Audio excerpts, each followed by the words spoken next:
Another king gone way too soon. Poem written for the funeral service of Corday kids. I hear you say there just ain't no way. Please hold on, be strong. God has not forgotten you. When you're in a room full of loved ones, there for support, yet you feel so alone, wanting badly to just cry out and say, is anyone here as shooken as me? But you don't. In order to keep from spoiling the optimistic mood, because they're there to uplift your spirits and make you feel better by filling your glass with spirits. But no one or no thing can actually go inside and touch your pain to actually see how it feels. That pressure in your gut that leaves no room for meals. Oh, but didn't we forget that God lives in us? Just as a babe does in prenatal, he is in us and he is able. There's no pain that Jesus can't feel, nor hurt that he can't heal. We all ask why. With our hearts pounding, we lean on each other's shoulder. We hug.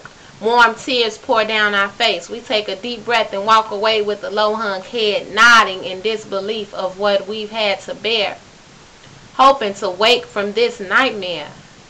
Truth is, if we were given an answer as to why this has occurred at such a time so displeasing, we would still argue that that isn't a good enough reason.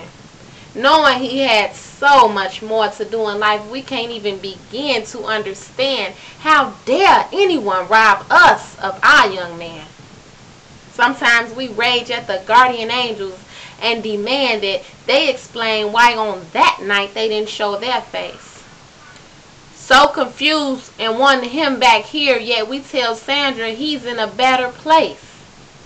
Corday would have said goodbye if he knew it was the last chance he had, but then again, he wouldn't have let nothing stop him from being Tasha and Armani's dad. We will do our best to let his life live on. We know he wasn't done. Who can replace Sergio, Najee, Denzel, and Kashima's eldest brother? Not a one. So my heart goes out to them. And Tasha and Antonia too. I can tell you not to look for answers and to just give it to God, but will you?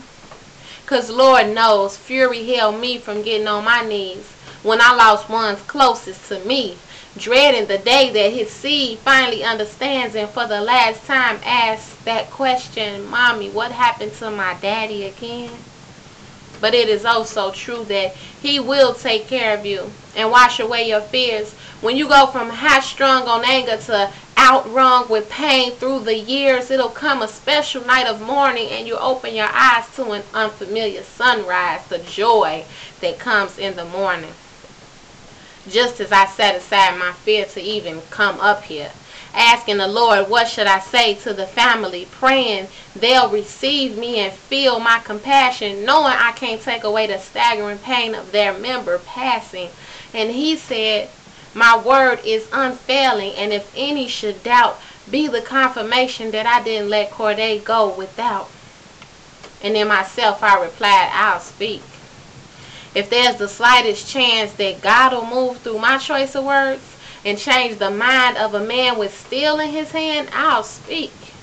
And when he turns around, let the only reason for his face to the ground be due to his decision to bow down, giving God his anger and hurt all at one time, remembering God said that vengeance is mine.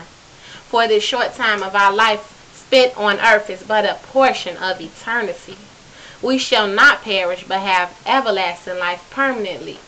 He said, I am your comfort, your strength, fortress, and power, your rock, deliverer, and your high tower.